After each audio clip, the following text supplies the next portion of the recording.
Mariam Filali, directora de la agencia Business Etiquette et Protocol, de la agencia Negocios, Etiqueta y Protocolo. Muchas gracias por estar con nosotros, por recibirnos. Gracias, Javier. Gracias a Atalayar. Ajá.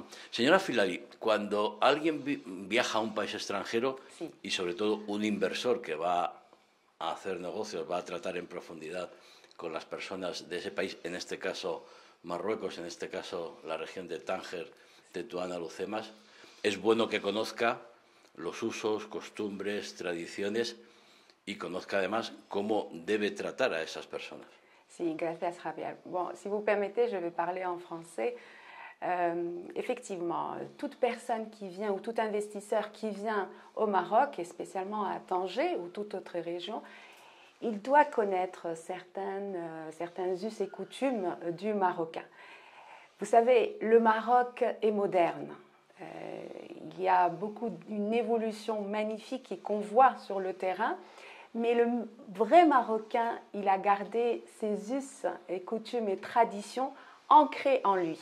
C'est pour ça que ça peut paraître un peu choquant quand l'investisseur arrive donc au Maroc et voit la modernité, les restaurants, les ports, il voit aussi tout ce qui est moderne, le TGV, mais il y a une culture qui reste chez le Marocain et qui peut être surprenant parfois. N'oublions pas que le Maroc est un pays musulman avant tout. Donc, il y a certaines choses comme ça peut être qui peut déranger l'étranger, comme par exemple l'accueil. Nous, les Marocains, nous avons un accueil formidable, chaleureux, que l'étranger peut lui paraître un peu voilà, dérangeant au départ et qui peut lui dépasser certaines limites, mais que le Marocain met en place une certaine distance et c'est là qu'il peut y avoir des malentendus. Donc l'accueil qui est très important, le Marocain veut mettre à l'aise les étrangers qui viennent, donc il peut l'inviter chez lui, à la maison, pour lui faire découvrir par exemple un bon couscous. Il peut l'inviter aussi au moment des fêtes religieuses aussi.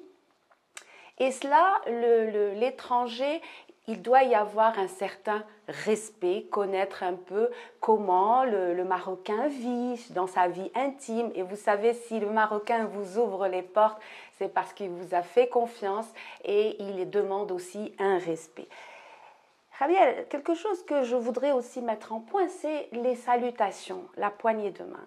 Chez les étrangers, les salutations peuvent paraître un peu différentes. L'étranger peut venir embrasser rapidement, femme ou homme, ou demander une poignée de main, l'enlacement, ce qui est tout à fait naturel chez l'étranger. Sauf que nous, les Marocains, il arrive, et cela, il faut vraiment respecter les valeurs, il arrive que certains Marocains ne donnent pas la main automatiquement. Certaines femmes ne saluent pas facilement. Et donc, il s'agit aujourd'hui, moi ce que je demande aussi aux étrangers, c'est de respecter ces valeurs, sans jugement.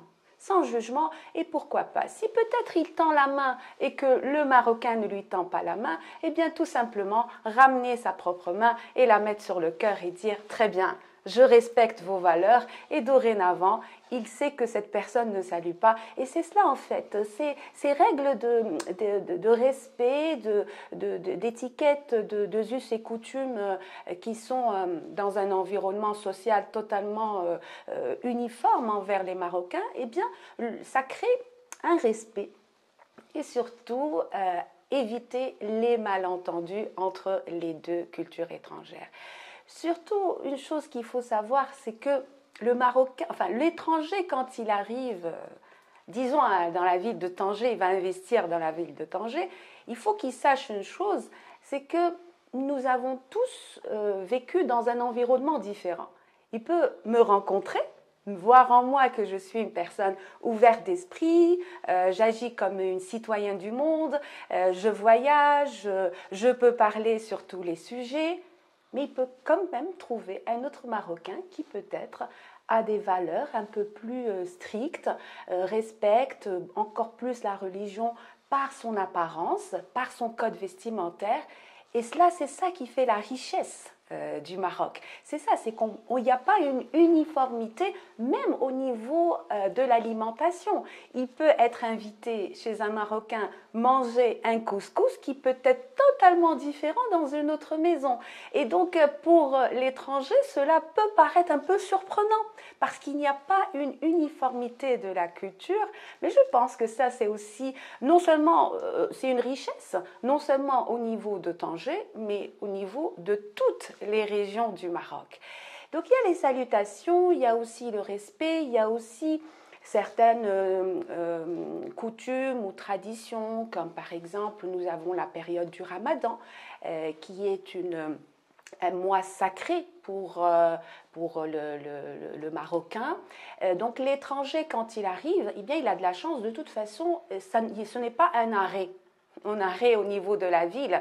L'étranger peut très bien aller manger dans les restaurants sont ouverts, les hôtels. Il peut vivre comme il le souhaite, comme durant toute l'année, et cela n'a aucun frein au niveau de l'entreprise. Ce qu'il faut savoir, c'est que le Marocain, puisque nous sommes un pays musulman, eh bien, cette période-là est un peu, il va y avoir une petite baisse d'énergie, surtout la première semaine, ce qui est tout à fait normal. Et aujourd'hui, le jeûne, il est enfin pratiqué par tout le monde, le jeûne, pas seulement pendant le Ramadan. On sait très bien qu'aujourd'hui les nutritionnistes encouragent le jeûne puisque c'est un repos donc de notre corps, pour notre corps.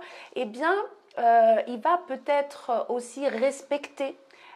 Par exemple, ne pas organiser des business lunch ou peut-être aussi manger face aux Marocains ou peut-être fumer, ce qui peut déranger. Au contraire, peut-être que s'il va l'aider en évitant de manger près de lui, c'est un respect. C'est un respect et puis le Marocain, il le respectera encore plus. Donc voilà, ce sont des petites choses qui vont que l'étranger avant doit en prendre conscience. Je dis, pour nous, ça serait souhaitable qu'ils connaissent un peu comment les personnes vivent. Et c'est ça, je pense que c'est ça qui peut être surprenant. Moi, par exemple, vous me voyez avec un code vestimentaire professionnel. Aujourd'hui, je vous reçois dans mon agence. Mais le soir, et je vous invite à venir chez moi à la maison, ben, je vais vous accueillir d'une autre manière, puisqu'on est le premier jour du Ramadan. Donc, je vais être avec ma tenue traditionnelle. Je vais avoir une table qui va être posée selon les règles de l'art du Ramadan. Et l'étranger va dire, mais comment ce matin nous l'avons vu avec son code vestimentaire professionnel, et là tout de suite elle pratique la religion et elle nous reçoit vraiment dans un art de vivre traditionnel. Eh bien, je pense que c'est ça notre richesse, c'est ça notre savoir-vivre, bien que nous soyons modernes, bien que nous soyons ouverts au monde, eh bien, nous sommes attachés à nos us et traditions, us et coutumes et traditions. Las formas son muy importantes, el trato, pero la actitud. Sí. Yo creo la actitud de un inversor que venga a la región de Tánger, Tetuán, sí, a Lucemas, tiene que ser una actitud humilde, sí, de respeto, de igual a igual, no sí, esa falsa superioridad que ya no existe, y tiene que saber que, bueno, en Marruecos se hacen los negocios como si fuera en cualquier país del mundo o en Exacto. cualquier país europeo. Sí, exacto. Enfin, excusez-moi, je vais venir en français pour passer plus le message de manière plus précise. Effectivement, parce que nous, les Marocains, nous sommes ouverts au monde. Nous avons cet esprit de citoyen du monde. Et nous, comme je l'ai dit tout à l'heure, le plus important pour nous, et c'est ça, c'est notre culture, c'est de mettre à l'aise l'étranger. Mais ce n'est pas un signe d'infériorité ou de peur, loin de là. C'est juste par respect et on veut le mettre à l'aise. Donc il faut bien, mais l'attitude, que ce soit avec tout étranger, c'est une attitude la même. Donc l'étranger, quand il vient, évidemment, il faut qu'il y ait un traitement égal à égal. Et pourquoi pas poser des règles ou un code dès le départ. Je vais donner un exemple. Ce qu'on appelle le code vestimentaire un peu le vendredi, par exemple, le Marocain peut venir avec sa tenue traditionnelle. Nous le voyons. Parce que c'est un peu ancré dans notre coutume. Le vendredi, il va venir avec sa djellaba parce qu'il y a un moment de prière, par exemple au moment du déjeuner. La femme peut venir en djellaba, mais tant que ce n'a pas écrit ou dit, le Marocain va être avec voilà, il va le faire de manière non écrite et il le fera. Maintenant, ce que je demande, moi, aux étrangers, c'est de poser, pourquoi pas, un petit code d'attitude, de comportement qui va être uniforme avec les deux cultures. Et je pense que cela, c'est important. Du moment que rien n'est dit, le Marocain va se comporter comme il est dans une entreprise marocaine, tout simplement. Et donc, l'attitude, effectivement, attitude, respect, par exemple, on évitera de faire un déjeuner un vendredi à 13 h, par exemple, parce qu'on sait très bien que c'est l'heure de la prière. Mais on le fera du lundi au jeudi, sans souci. Donc, on ne va pas agir de la même manière avec d'autres cultures au niveau de la négociation. Il y aura certaines périodes, par exemple, où, par exemple, il y a des fêtes religieuses, comme la fête du mouton, comme la fête de Eid al-Fitr, qui sont des fêtes religieuses importantes pour le Marocain. On va éviter de mettre en place des réunions importantes ces jours-là, etc. Et tout cela, donc, c'est une connaissance des étrangers vis-à-vis de la culture marocaine, et les négociations vont se passer, vont se dérouler d'une manière normale, comme dans les autres pays.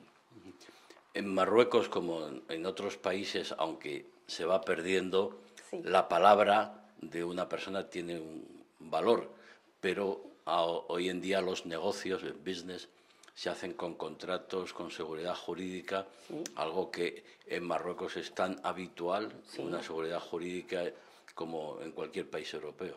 Tout à fait, tout à fait. Nous avons les mêmes normes, les mêmes... Tout se passe d'ailleurs, moi, dans mon agence, ceux qui me connaissent ou ceux avec qui je travaille, les choses sont dans les règles, dans les normes. De ce côté-là, il n'y a rien à craindre. Nous avons des grandes agences qui peuvent donc mettre en place des contrats. Non, nous aujourd'hui, les Marocains, nous sommes conscients des règles, des normes au niveau universel.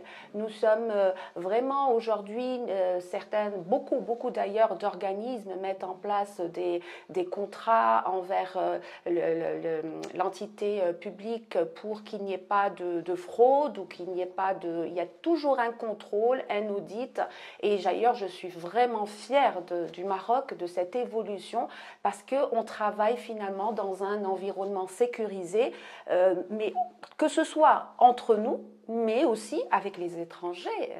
Il faut le savoir. Nous aussi, quand on fait un contrat au niveau international, on a envie d'être protégé. Donc ça aussi, aujourd'hui, moi je suis fière, je travaille avec le monde entier. J'ai même fait des formations au niveau international. La banque est là. Le règlement est là, les lois sont là, les impôts sont là, donc tout cela, ça crée en fait, ce n'est pas contre nous, mais au contraire, ça nous donne une sécurité pour qu'il y ait une réciprocité des règles et aussi un environnement serein et sain. Igual que un inversor va a necesitar la asesoría de un gestor, de un abogado, sí, de un financiero, también es bueno que tenga el asesoramiento de una sí, agencia como Business Etiquette sí, Protocol a la hora de saber cómo tratar con los marroquíes cómo ganarse su respeto y confianza. Exacto. Et merci pour cette, petite question, enfin petite grande question qui se passe aujourd'hui.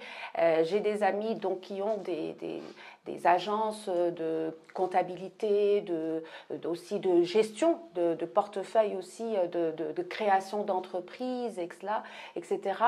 Et c'est vrai que parfois, ils demandent à l'entreprise étrangère qui arrive, qui veut s'installer, qui s'occupe de votre gestion, par exemple, des impôts, etc. Et la personne dit nous-mêmes. Ce n'est pas la même chose. Chaque pays a ses lois, chaque pays a ses règles, a ses normes. Et donc, moi, j'invite les entreprises étrangères à prendre contact soit vers Business Etiquette et Protocole, soit d'autres agences de gestionnaires d'entreprises étrangères pour leur faciliter cette procédure, parce qu'elle peut être compliquée. Elle peut être compliquée parce que nous avons notre façon de faire. C'est vrai qu'il y a des guichets uniques, il y a aujourd'hui, le centre d'investissement a mis en place beaucoup de facilités dans ce sens-là, mais moi j'invite surtout, pour que les choses soient dans les normes, dans les règles, de faire appel à ces agences spécialisées dans ces domaines-là, oui. Los inversores españoles que vengan a Marruecos deben ser conscientes que, bueno, una broma en un mal momento sí. o un comentario sí. que habitualmente en España se puede considerar bueno, una gracia. Exacto. Aquí en Marruecos puede romper un posible negocio o puede crear una mala atmosphère. Si, si. Ça, c'est tout à fait normal. C'est vrai que nous, les Marocains, on a beaucoup d'humour. On a beaucoup d'humour, on aime rigoler, on aime être à l'aise. Il faut savoir une chose que l'étranger aussi peut lui paraître un peu surprenant, c'est que le vrai Marocain, mais on est en train de travailler dessus, le vrai Marocain ne fait pas beaucoup la différence entre l'environnement personnel et l'environnement professionnel. Il peut de suite rigoler avec l'étranger, lui dire des choses. Et parfois, mais il y a certaines choses, par exemple, qu'il ne rigolera pas sur ça. Dans ce qui est, par exemple, dans le côté politique, au côté environnement des valeurs. Ça, il faut faire attention. Il y a des limites à cela. Et l'étranger, moi, je conseillerais de bien connaître la personne et rester dans le respect professionnel. Maintenant, s'il est invité chez lui, à la maison, on peut se lâcher, comme on dit. Mais dans l'environnement professionnel, il vaut mieux rester avec les distances et avec les valeurs. Autre chose, par exemple, quelque chose qui est une habitude chez nous, une coutume, il se peut que le Marocain ne montre pas sa femme, son épouse. C'est pour nous quelque chose de normal, c'est un respect. L'étranger peut, par exemple, un dimanche, ils vont sortir en randonnée pour découvrir un peu la région. L'étranger va automatiquement ramener son épouse et ses enfants. Le Marocain peut ne pas montrer sa femme et ramener les enfants. C'est peut-être surprenant. Il y a aussi des clichés comme ça, mais pourquoi? C'est notre tradition. Chez certains, c'est une valeur qu'il faut respecter. Ce que je peux dire, Rabia, dans tout cela, c'est que chaque pays, chaque culture a ses normes, ses traditions. Ici, aujourd'hui, on respecte ces valeurs de l'autre. On apprend à connaître le vrai Marocain. Eh bien, on ira très loin. On ira vraiment très loin et il y aura un respect. Et arrêtons de juger sur des valeurs. Arrêtons de juger sur la façon de manger. C'est notre façon. Moi, aujourd'hui, vous m'invitez à déjeuner ou je vous invite à déjeuner dans un restaurant, je vais utiliser ma fourchette et mon couteau. Mais chez moi, je peux très bien manger mon tagine avec mes mains et je le mange avec le pain. Je suis fière de cela. C'est ma tradition. Mais il n'y a pas de jugement. C'est ma façon de faire. Ha mencionado varias ocasiones a las mujeres. Sí. En Marruecos se hacen negocios de igual manera con hombres y con mujeres. Sí. Vemos como la mujer en Marruecos ya está ocupando altos cargos de responsabilidad, varias ministras, y también en el trato de los negocios, la relación con un hombre o con una mujer a la hora de hacer inversiones o un negocio, ¿es igual o también hay que tener en cuenta ciertas normas, cierto protocolo? Moi, je suis fière du Maroc dans ce côté-là. C'est qu'aujourd'hui, la femme marocaine occupe des postes de direction. Il y a un leadership féminin qui est mis en avant. Et ceci, on peut applaudir le Maroc. Aujourd'hui, le genre n'existe pas au niveau de l'entreprise. En tout cas, aujourd'hui, ça se travaille de plus en plus. Dans la conscience, vraiment dans la négociation, il n'y a pas de genre. L'homme se comporte comme la femme au niveau du business. Bien sûr, évidemment, certaines personnes étrangères peuvent trouver certaines personnes peuvent trouver face à elles des femmes, par exemple, avec un code vestimentaire qui peut être le foulard, qui a donc le respect des valeurs. Ça n'a aucune influence aux côtés du business. Il faut qu'ils comprennent ça. C'est-à-dire que moi, j'inviterais par exemple les étrangers, hommes surtout, quand ils se trouvent face à la femme, attendre que la femme tende la main pour saluer, pour la saluer. Mais autrement, au niveau des négociations, au niveau de l'attitude, au niveau de comportement, nous resterons dans le cadre de l'étiquette des affaires, c'est-à-dire un comportement professionnel, et cela, ça n'a jamais eu d'incidence de ce côté-là. Au contraire, nous sommes vraiment fiers. D'ailleurs, nous remercions notre roi et qui met en avant l'émancipation de la femme. Aujourd'hui, vous savez qu'il y a aussi une modification du code personnel, donc du statut personnel de la Mudawana, et nous sommes vraiment fiers aujourd'hui de cette émancipation. Ya para terminar, señora Filali, si yo fuera un inversor español en Marruecos, que lo soy, ¿Qué le diría? ¿Qué consejos le diría? Eh bien, la première chose, marhaba bikoum, bienvenue, marhaba. Bien, je vous inviterai aussi à connaître quelques mots en arabe comme marhaba, salam alaikum, aussi avec vraiment qui vient du cœur parce que nous sommes très émotionnels, nous sommes vraiment dans l'émotion. Le respect aussi de toutes les personnes, ne pas juger, ne pas profiter de notre belle région. Nous avons ici à Tanger 2 mers, nous avons un beau soleil, nous sommes à quelques minutes de Malaga, je dirais minutes parce qu'à peine on monte dans l'avion qu'on descend, Madrid, toute l'Europe, et puis vous avez tout le Maroc à visiter. Le Maroc est magnifique. Il y a des régions. Apprenez à connaître le vrai Marocain. Le Maroc, effectivement, ce que je vous dirais, c'est au-delà du paysage, au-delà de la beauté des régions qu'on a, eh bien, appréciez nos us et coutumes, appréciez aussi notre façon de faire, notre art de vivre. Et marhaba bikoum. Mariam Filali, directora de la agencia Business Etiquette de Protocol, muchísimas gracias por estar con nosotros. Pues muchas gracias, Javier. Muchas gracias a Talaya. Gracias.